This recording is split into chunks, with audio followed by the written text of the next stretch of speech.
G'day and welcome to Cuba de Rio. I'm Matt Scolle, and this week is our Capitals tour, and this is the incredible sound of the street artists in Buenos Aires, one of the two capitals we visit. We start this week in the Uruguayan capital of Montevideo before crossing the Rio de Plata and heading over to the Argentinian counterpart.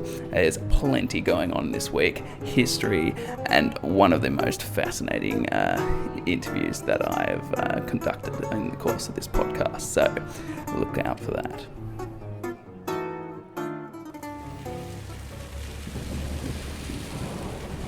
Montevideo, and I'm afraid the storm system that caused havoc last week sort of rebounded against the Uruguayan coast in the first few days of my stay here in Montevideo. But I did get one day of really nice weather, and we used it to walk all around the centre of Montevideo city, which is mildly underwhelming, aside from some magnificent examples of early 20th century architecture in its apartment building and the like. But its key feature that I enjoyed is called the Rambla. And if you think all the way back to our first episodes in Cuba, you might remember that Havana has got this road that follows the entire coastline called the Malecon, and the Rambla is very similar to that, in that it's 12 kilometres long of coastline that runs down the banks of the Rio de Plata. And it's just a nice place to be. There was plenty of Uruguayans out running and doing all sorts of Sunday activities on the day that we were there. But the other 2 days, I'm afraid, were indoor days. But those indoor days were definitely the highlights of my stay in Montevideo.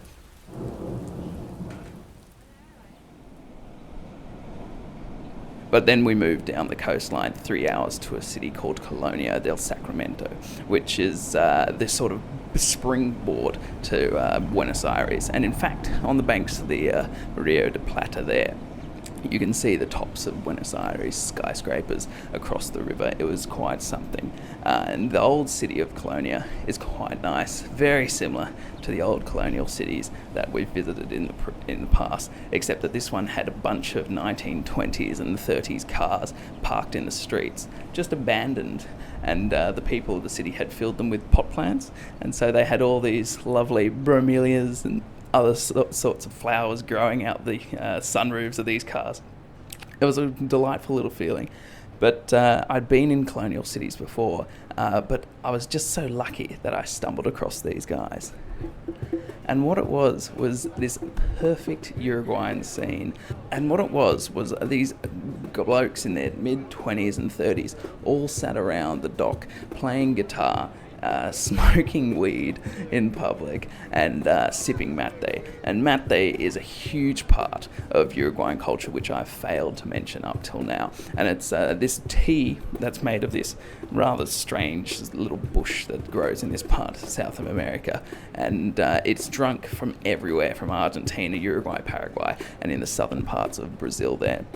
And it's a huge cultural touchstone in this area. It's so much so that all the petrol stations in Uruguay and southern Brazil there have hot water taps when you hop out of your car, so you can fill up your thermos and drink your mate on the way on the road. It's amazing. And the Uruguayans are the king of mate consumption. The Argentinians do okay, and per person consume 5 kilograms of this particular herb a year. But the Uruguayans double that and drink an amazing 10 kilograms of this herb.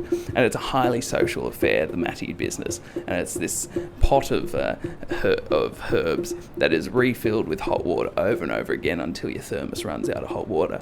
And every time this little gourd is refilled, it's drunk by one person, handed back to the person manning the thermos, and then it's passed around the circle of people. So it's a great way to sit down and have a chat with some local people in this part of South America. And in addition to that, when I got back to my hostel, I found these blokes that were just carpenters in the areas, and they were doing a parrilla in the hostel with hot coals that they had scraped from this burning sort of stack of wood.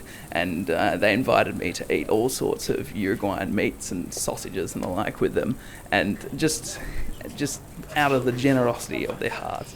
And it was an amazing final touch to my stay in Uruguay before I had to hop on the ferry the next day and make my way across the bay to Buenos Aires.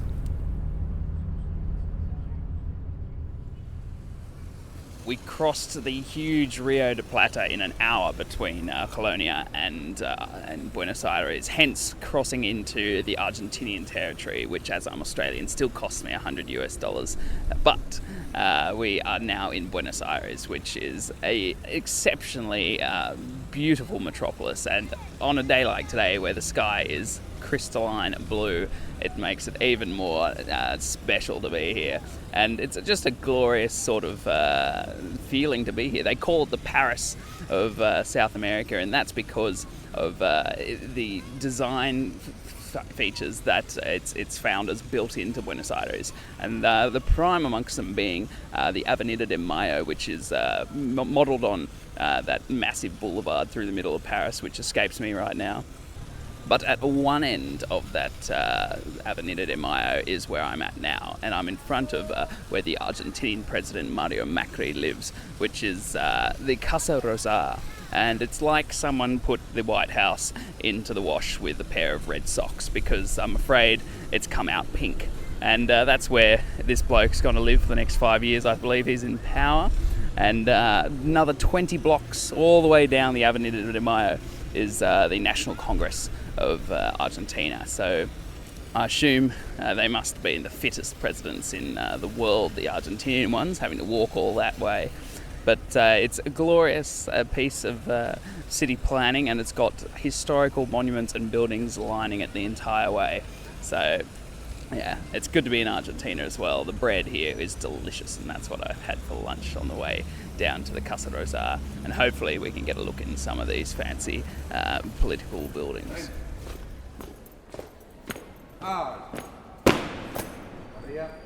Jose de San Martin was born in 1778 and lived through to 1850, and he is a huge historical figure for Argentina and the south of South America, because he is the liberator that cracked Argentina, Chile and Peru out of the grip of the Spanish Empire. And so he is revered in this part of the world, and this is the changing of the guard at his mausoleum in the central cathedral of Buenos Aires. And there's so many monuments to this bloke all around the place. There's streets named after him, but one of the most fascinating ones of them is this monument on which he's on a horse. And the deal with blokes on horses usually is where the horse's front legs are indicate where the guy died. And so if a horse's feet are on the floor, if all four horses' feet on the floor, then the bloke on the horse tended to die a natural death. If one of the horse's hoofs are raised, then the guy was wounded in battle. And if the horse's both legs raised in front of it, then the man atop the horse died in battle rather than just being wounded. And the interesting thing about San Martin's horse is that his horse is raised all the way up. But if you think about it, the guy lived 72-something years. There is absolutely no way he died in battle. And the reason for this little quirk is that the Argentinian bronze statue maker decided that the guy was such a grandiose historical figure that he was not worthy of having any feet of the horse's feet on the ground, and so raised the horse's feet up so that it looked like this old bloke that died peacefully in his bed died in battle like a liberator should. And Buenos Aires is just an amazing place, and I could honestly speak about it for a good 40 minutes just in this part, but I'm rushing through so that I can touch on all the amazing things that happened in the 4 days that I was here. And the most incredible of them was a protest. And you might remember we were just at the Casa Rosada where the president lives, and in front of that place are these temporary sort of protester barricades which have been there for the last decade. That is how frequent protests happen here in Buenos Aires. It's absolutely a political city, and it's so much fun to be around that sort of energy. And while I was here in Buenos Aires, one of the largest protests of this year occurred when 3 columns of people descended on the Casa Rosada, and what they were protesting about was because Mario Macri's implemented a lot of economic reforms in his time in government, and what's that done is spent the inflation rate rather crazily high. and the utility companies aren't responding well to this inflation rate. And so what it was a protest by all the small business owners in the city who could not keep up with the changing utility rates that they had to pay. And so they all got mad and joined in this huge angry protest, which encapsulated so many of the political issues that are occurring in Buenos Aires today. It was absolutely brilliant. And then at the other end of the Avenida de Mayo, if you remember, is that Congress building. And the Congress of Argentina is this huge and beautiful neoclassical building. It's got 30 tons of copper on top of it and an 80-metre high cupola. It really is an impressive piece of architecture. And it's got free tours there every afternoon of the week as well. The English ones, I think, are at 4 in the afternoon. And it's so worthwhile checking out these tours because you get to go around the inside of this place, walking through the Senate library and all the corridors where you spot dignitaries and the like, and the guides always point them out to you. I had a great time. And the Argentinian political system here is a bicameral one, like the one we have in Australia. And they have a 72-seat Senate. And this is the sound of the other chamber, the Chamber of Deputies, which is a 250-seat chamber. It's pretty huge, but incredibly, the seats have a story to tell. And what is going on here is that the seats are all pressure sensitive to when someone sits down in them. And this was a system that was implemented in the 1990s after, effectively the story is, one bloke was dashing around the room casting votes for people that weren't in the chamber.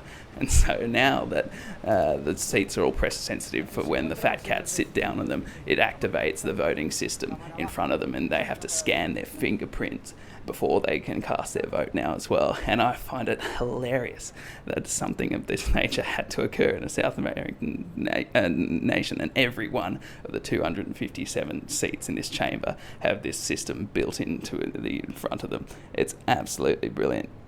And the buildings around Buenos Aires are just gorgeous. There's so many different styles of architecture that have developed over this city's sort of renovation and the multiple eras of wealth and prosperity that Buenos Aires has experienced. And so it's got lovely little things that I have not experienced anywhere else in the world, such as this lift in my 1920s era building, which you have to close the wire gates yourself, and it's just so much fun to ride up, and it shoots up at a speed that you don't experience in any modern day lift. It's just so much fun.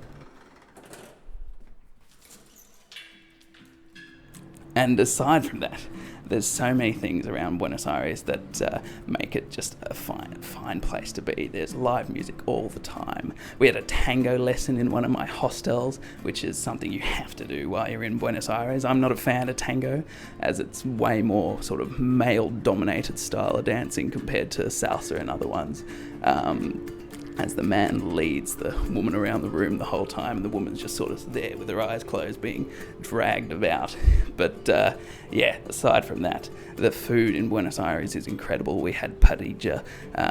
It's all mild. You can have anything from a really cheap meal, from like a $3 choripan, which had these huge sausages on them, to a really expensive sort of 20 to 25 parrilla, which is this huge variety of meats all in front of you, and with chips and a mixed salad and everything, and incredible burgers as well. So you can really have a good time here in Buenos Aires, and it is such a befitting capital of the country we're about to explore, and I thoroughly enjoyed all my days here in the capital of Argentina.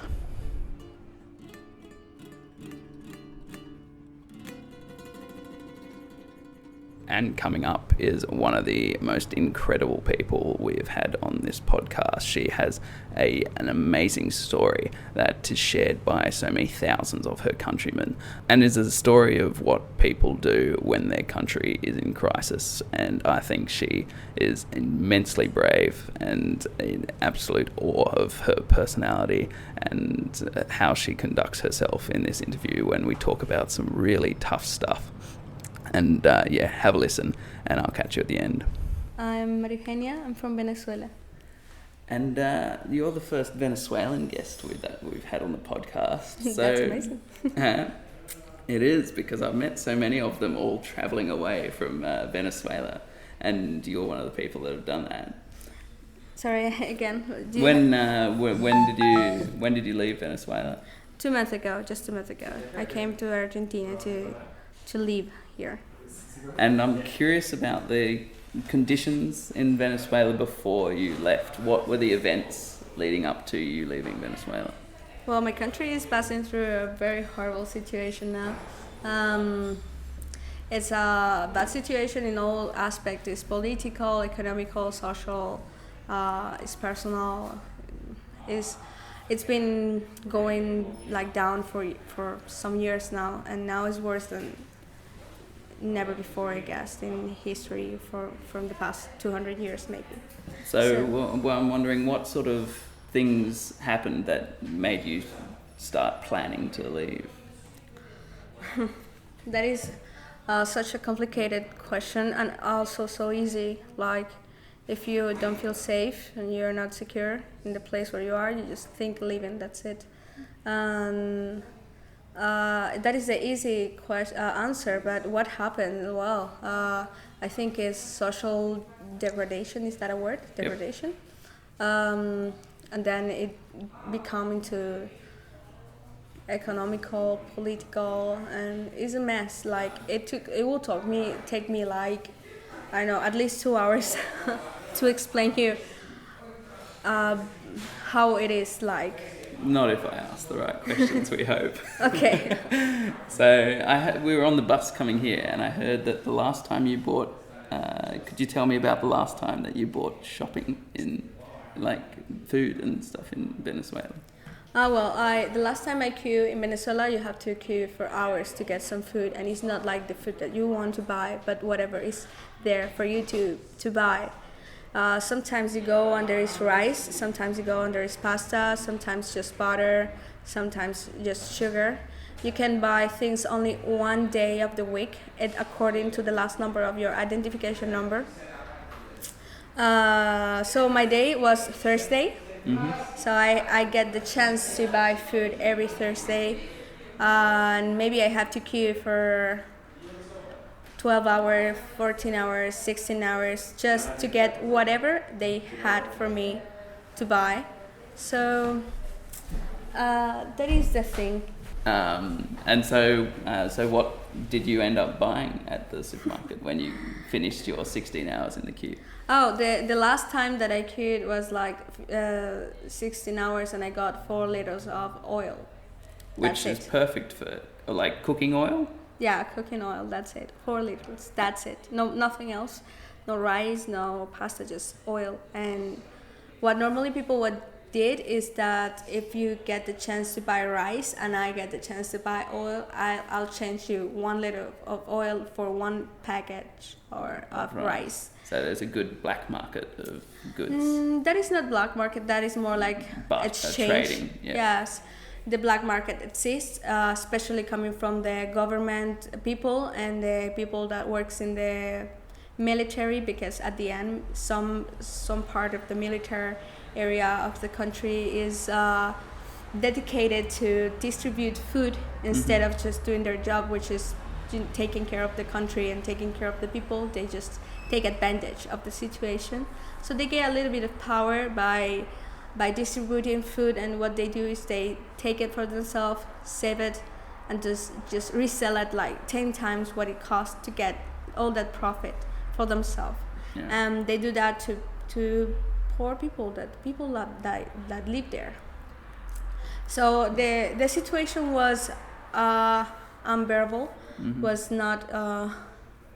You cannot live under this kind of situation. It's terrible, and the same happens to medication. For example, if you get like a flu and it complicates you. Which you said was a particular concern for your parents because they're quite old, aren't they? But yeah, it's concerning, of course. Yeah, especially like if you have old parents or ill child, or just a child at all. I don't have any, but if you are alive and you're concerned that maybe one day will rain and you'll get I don't know, a flu, yeah, and then it will never go and get worse. So how old are you now? 31. Okay. So what was your life like in Venezuela before? What sort of jobs did you have? And I work in international trade. I have a bachelor degree in it, and I used to work in companies buying stuff from abroad, like doing all the process for, you know, the documents, the customs, the international freight and insurance and all that kind of things. All very technical, stupid things, but just just as someone that buy things from abroad. That's Yeah. it. I mean, international trade is very like big, that you can work in so many fields, but I was working in just this small field, which is international purchases. And what was Venezuela buying from the world when you were working in that? Everything, every little thing, because this is what happened. The government was in this fight against the capitalism. Yes. Capitalism was this monster, green monster that were going to like kill us all. Mm-hmm. And this is rich people that is exploiting the rest, and that's why they are poor and the other ones are rich. So they start like using this speech. Yeah. Was this under Chavez? Was he still alive at this point? He is the one that started this. Okay. There was a discontent in the people by that moment, Mm-hmm. because since the year 1984 till 1999, there was our coin was very stable. Mm-hmm. Like our currency was Bolivarian. yeah, Bolivares Yeah. was very stable. Like it was okay, but in 1984 it dropped from 4.5 to 100 Yeah. in just one day, and from that moment on, the thing just went worse and worse. People were like this, having this discontent. By the year 1989, there was like a big fight in the country that was called El Caracazo. People went out and started robbing stores, and it went going on and on. Yeah. In 1998 or so, this guy Chavez Yeah. was the leader of the I don't know how to say this in English, golpe de estado. Yeah, It's when the military military coup. Yeah. a military coup. Okay. Well, this guy Chavez did this military coup, and he was in jail because of this. But he was liberated. Is Yeah. that okay? For another president. And as soon as he get out of jail, he started doing this kind of campaign. He was going around the country, like feeding this discontent in people, explaining them why they were poor, Yeah. someone else was getting the money, blah blah blah. So that's how he just got into power. So were you the first of your family to leave Venezuela? No, the second. My oldest brother, he left first, like 6 months ago. He went to Spain. So it's only recently that people have started leaving Venezuela. People have been living since a while, but in my family, people is not. Okay, I come from a poor family in terms of money and also in terms of education.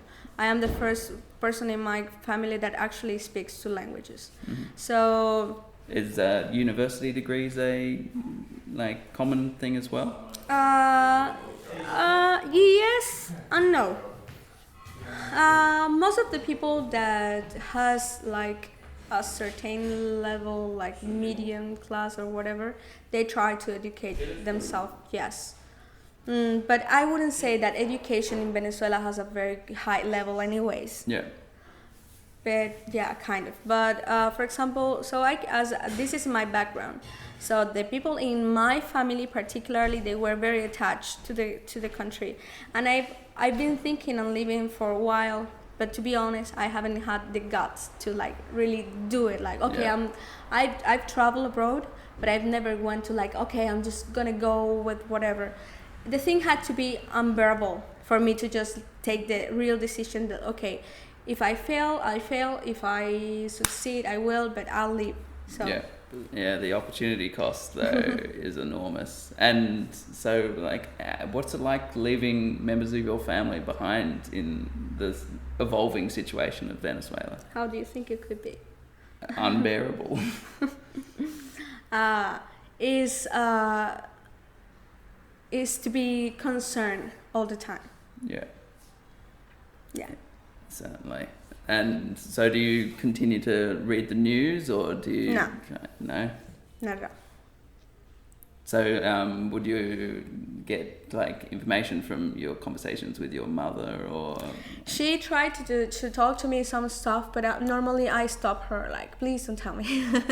Don't tell me, just if you need something, just let me know. I'll send you money. But she's like, okay, I'm okay now. You just have to save for yourself, like. But it's still, I'm helping her as much as I can. Just I want to know if she needs something, if she's eating properly, and if she is okay. But this thing, like, I don't know, a very common news in Venezuela is how many killed people were in this weekend. So, for example, last year was like 27,000 violent deaths in Venezuela, for example. That is what the government says. Yeah. So probably it is way more than that. Yeah. It's an environment where you cannot actually go out of your home, depending on where you live, after 6-7 p.m. Yeah. And you cannot get out of your house before 6-7 in the morning. A lot of people has a gun or has some sort of weapon. People has no respect. Not all of them, of course, but it's some part of the population that has no respect whatsoever for life. Yeah. And for example, this year that I moved out, before moving, I went here in August. So in the first 8 months of this very year, I was robbed 2 times. One was with a gun in my face. The guy put a gun in my forehead to take my cell phone. It was just $100 cell phone. I just gave it to him, like, okay, take it and just leave. And so this is very common. I think everyone in Venezuela has been robbed at least 1 or twice. I've met people who has been kidnapped. I met people that I met this guy from I did some charity work in a church in Venezuela. Not because I'm especially religious, but because I'm concerned about people. Socially conscious, yeah. Yep. So I saw that this was the only organization that was trying to do something without putting a political name in their faces. Yeah. So I kind of trusted them in that sense a little bit more. So I worked with them, and there was this guy that he was 24 and he used to work in a shop, selling cell phone stuff, and he was such a nice young guy with and he was killed for a cell phone. A guy just came to them, shoot him in the belly. They bring him to the hospital. There was no medication. His kidney was removed. He couldn't survive. They didn't have the antibiotics, and in 2 days he just died. Away. Yeah. He just passed away for a cell phone. So that is the kind of things that push you out. And it's not like, okay, I wanted to travel around the world and be cool. No, and that must be so hard because you're working in a hostel now. Yes. And you're meeting people that are making the time of their lives traveling around. Yes. And everyone finds your story and is captured by it. No, I don't tell everyone my story because it's exhausting. Every time that people come here to, you're from Venezuela, so is that bad as the media says? And I'm like, oh no. I don't want to say this story all over again. Actually, I don't talk to people about this. And they're here to be happy and they're here to enjoy the trip. I have talked about this so much for so long that in this moment it's like I don't want to keep thinking of this. I moved on, and my biggest concern now is just to my mother to get out of there because I know my brothers and my sister, they are okay, they will be okay, but I'm concerned about her that but it's not like I guess there's some people that might find it captivating, but to me it's kind of I don't like to talk about it that much. No, but I do really appreciate you taking the time to sit down with me because, I mean, the story of South America that I've told throughout this whole podcast has been one of these vibrant people that are making the most of life. And you're doing the same thing, just out of terrible circumstances. And amazingly, in all these conversations I hear you have with other people about Venezuela, you're still so proud of your roots. Yeah, totally. I feel more Venezuelan than arepa. Yeah, arepa, you have to try arepa, okay? Yeah. But not in Argentina. Argentina doesn't have arepas. You have to go to Colombia, they have good arepas. But Venezuelans are better. Okay? Arepas are tortillas? No. It's What? not tortilla, it's not sandwich. Arepa is a kind of corn bread, but it's not a bread. Uh-huh. Is like heavier than tortilla and doesn't have much air inside. It's round, and you can put it inside of it like whatever. Like if you try to put meat or pork or chicken, salad, and whatever you put inside of it is amazing. So you have to try it. So I'm more Venezuelan than arepa. Really. And so tell me about your life in Venezuela. How long? Life in Buenos Aires. How long have you been here? I've been here for 2 months now. When I came here with $500. That is little. That is too little. But I am very fortunate that I have a degree and I speak 2 languages. So those were my most precious acquisitions, I guess. Yeah. So since I was in Venezuela, I started looking for a job like in a hostel or a place where they could give me accommodation.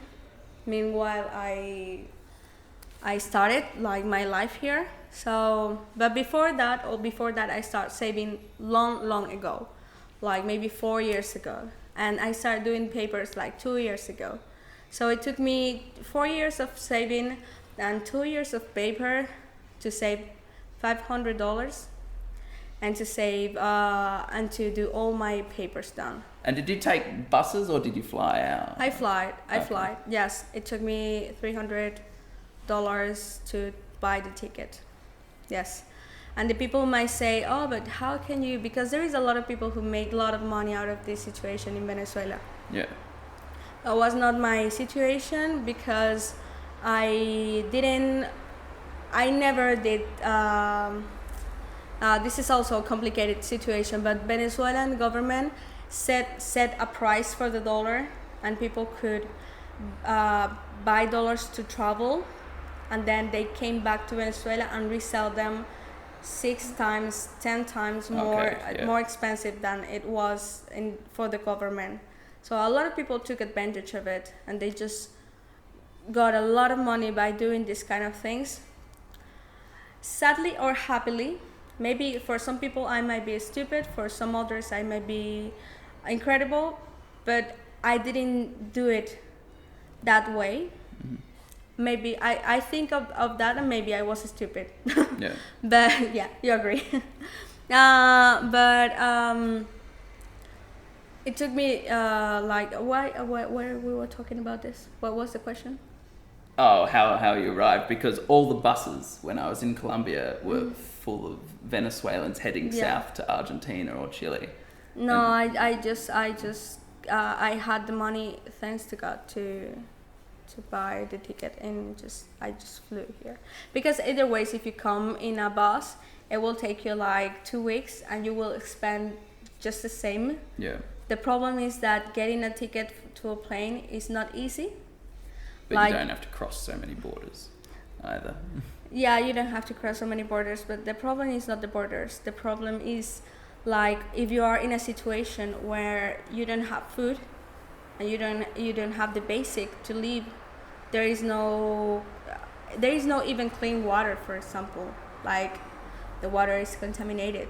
Yeah. Like so if you're living in that age, you want to leave now, like yesterday. Yeah. And if you have to wait 6 months 1 year to live. You Or don't 4 see. years in your case, yeah. Yeah, you don't see in your head what is going to be. Like, okay, 4 years ago, it was not as it is right now. No. So I was it- even considering at the beginning of this year to travel in Venezuela and see Angels Falls, but in the 9 or 10 months that I've been traveling, the things just went out of hand. Yeah. Yeah. But tell me about this amazing city that you find yourself in now. How do you like Buenos Aires as a city? Buenos Aires is amazing. It's so many things at the same time.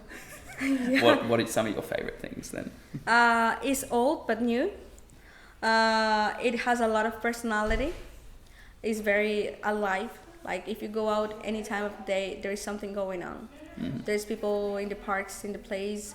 There's people playing music, doing art, just painting and just, I don't know, dancing, playing sports. There's something going on all the time. There's so many small places to go, like little restaurants, little cafes. Yep. And Argentinian people is really nice. They are very open and very gentle. Like, yes, and they are very. They've been treating me really good. Yes. Mm-hmm. They certainly have. So when you get time to spend a little time on yourself, like you're working 7 days a week these days, when you Yes. get those 2 days off, what sort of things are you going to do? You want to Buenos know Aires? the story for your podcast about the 7 days of work? Well, certainly, because it's It's part of the thing. Well, as I got this job from Venezuela, like I was sending applications to all kinds of hostels to be taken. I was doing all this to do all my documents here and get to have the time to look for a job and blah blah. I finally found a job, and it's from Monday to Friday. But even though I don't have the money to rent a room, so I keep working here. I have to do 20 hours a week to live here.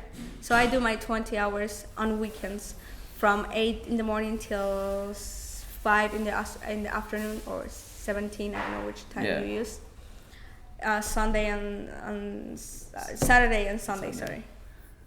Yeah. So yes, so I work from Monday to Monday. Monday to Monday, and you get to sleep in the bus, and you can wake up at your stop, which I'm amazed at.